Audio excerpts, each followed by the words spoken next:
मां इहो ई सभिनी खे अर्ज़ु रखंदुसि त तव्हांजे साम्हूं आहे पाणी जी सूरत हाल त अॼु शॉर्टेज आहे त पंजाब जा कैनाल्स पूरे गेज ते वहनि था। सिंध में पाणी जे लाइ असां पीअण जे ऐं मां सम्झां थो काफ़ी जॻहियूं त अहिड़ियूं आहिनि त असांजे मुर्दनि जे गुसल जे लाइ बि पाणी कोन्हे को। अॼु हे मौक़े में तव्हां सभिनी खे अर्ज़ु कंदुसि त घर घर तव्हां वञो था, तव्हां इहा झंझर मैसेज जो सोशल मीडिया सभिनी खां वधीक मज़बूत जेको आहे सो टोल आहे। मां सम्झां थो हर ॿार नंढो वॾो इवन जेके असां वटि जॻह में धनार आहिनि उहे बि इन सोशल मीडिया ते आहिनि। उहा सभु शइ तव्हांजे साम्हूं आहे त सिंध जो केरु वेरी आहे। हाणे जेके वेरी आहिनि उहे ई वायरू थियण जी कोशिशि कनि था, जेके चोर आहिनि उहे ई साध थियण जी कोशिशि कनि था। त मूंखे पूरो यकीन आहे पीर साहिब जी क़यादत में, GDA जी क़यादत में इंशाअल्लाह सिंध जो अवाम जेको आहे सो चोरनि खे भॼाईंदो ऐं सिंध जो भाग्यो जेको आहे पंहिंजी पाणी जो पंहिंजे हक़नि जो पाण जेको आहे वारिस थींदो। मां राशिद साईं जन बि वेठा आहिनि, आख़िर में इहा गुज़ारिश कंदुसि त हिन महिल असांजी इहा कोशिशि हुजे त सिंध में जेका ऑपोज़िशन आहे, कौम परस्त दोस्त आहिनि, ॿियूं जेके ऑपोज़िशन जूं धुरियूं आहिनि, त असां पंहिंजे एजेंडा जे मुताबिक़ जंहिंमें बि असांजी कॉमन हिक जहिड़ाई आहे, जीअं अॼु पाणी आहे त पाणी असांजो कॉमन एजेंडा आहे सॼे सिंध जो। इन ते गॾिजी सॼी असां कोशिशि कयूं त जेके दोस्त आहिनि उन्हनि खे ऑन बोर्ड कयूं। अॻिते हली ॿिया मामला आहिनि। वॾो जेको कॉर्पोरेट फार्मिंग जी ॻाल्हि हले थी त कॉर्पोरेट फार्मिंग जी सिंध जेको आहे सो सिंध जी क़यादत GDA सभु दोस्त जेके आहिनि उहे कॉर्पोरेट फार्मिंग जे पंहिंजो मुखालफ़त इन जे करे कनि था त सिंध जी ज़मीनूं जेके सिंध जे हारियुनि जूं आहिनि, जिन जो पहिरियों हक़ सिंध जे हारियुनि जो आहे, सिंध जे अवाम जो आहे, उहे खणी असां नेशनल इंटरनेशनल कंपनीज़ खे ॾेई छॾियऊं त असां छा वरी सिंध में असां वरी हिकिड़ा नवां जेको आहे सो जागीरदार ठाहियूं था।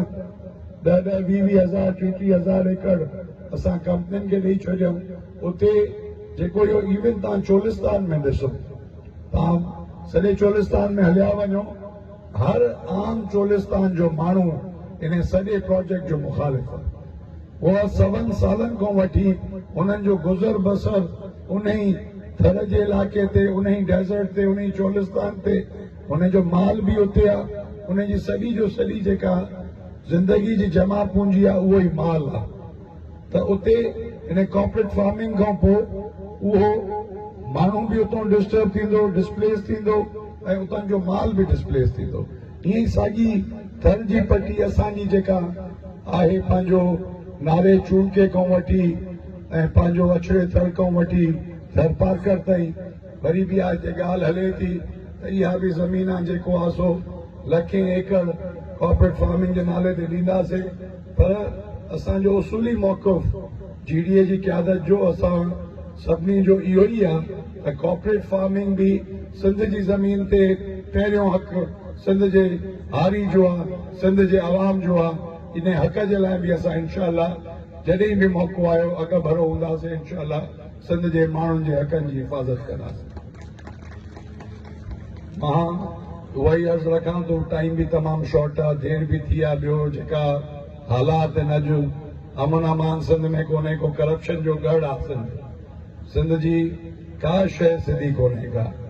मां जीअं असांजो चीमा साहिबु वेठो, चीमा साहिबु जी आहे जुस्तजू महिनत जेका आहे असांजे जेको आहे सो तंज़ीम साज़ी जे लाइ, त हाणे असां सभिनी जो बि फ़र्ज़ु आहे जेके दोस्त वेठा आहिनि त हिन महिल असांखे घर घर निकिरी मैसेज ॾियणो आहे। उहो मैसेज तॾहिं थींदो त जॾहिं असां पाण में गॾु हूंदासीं, असां पाण में मज़बूत हूंदासीं, तंज़ीमी स्ट्रक्चर असांजो मज़बूत हूंदो। त इहा मैसेज असां घर घर ॾियूं। अॼु सिंध जो हिन महिल वाहिद बका ऐं वाहिद सिंध जे इन सॼे जकड़ियल सिस्टम मां असांखे जान छॾाइणी आहे त ज़रदारी ऐं ज़रदारी जे टोले खे असांखे सिंध मां कढणो पवंदो।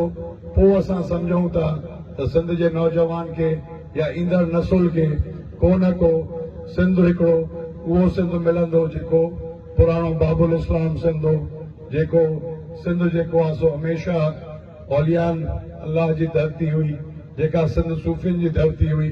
त हिननि 15-20 सालनि में सिंध जी हर हिसाब सां तबाही कई आहे। हाणे नौजवान आहे, असां त ख़ैर पंहिंजी उमिरि जेको आहे सो घणो अरसो गुज़ारे वियासीं। हाणे इहो नौजवान जेको आहे उन जो इहो जेको आहे सो पहिरियों मां सम्झां थो इहो सोच हुजणु खपे त कीअं बि जंहिं बि हालात में हुजूं असांजी पहिरीं ऐं आख़िरी जुस्तजू ऐं कोशिशि उहा हुजे असां पंहिंजे ईंदड़ नस्लनि जे लाइ सिंध जो पाणी, सिंध जी ज़राअत, सिंध जो जेको बि स्ट्रक्चर आहे असांखे जीअं वॾा ॾेई विया उअं ई असां अॻिते पास ऑन कयूं। असां वटि का इंडस्ट्री कोन्हे का, ज़िलनि जा ज़िला असांजा सवाइ मां सम्झां थो कुझु कोटरी इंडस्ट्रियल एरिया आहे, जामशोरे ज़िले में ॿियो कराची में इंडस्ट्री आहे। बाक़ी सिंध जा 26-27 जेके ज़िला आहिनि उन्हनि जो टोटल जेको कर्त जेको उन्हनि जो रोज़गार आहे इन ई ज़राअत सां आहे। जे पाणी न हूंदो हे असांजो सिंध में इहा असांजी ज़राअत मुतासिर थींदी।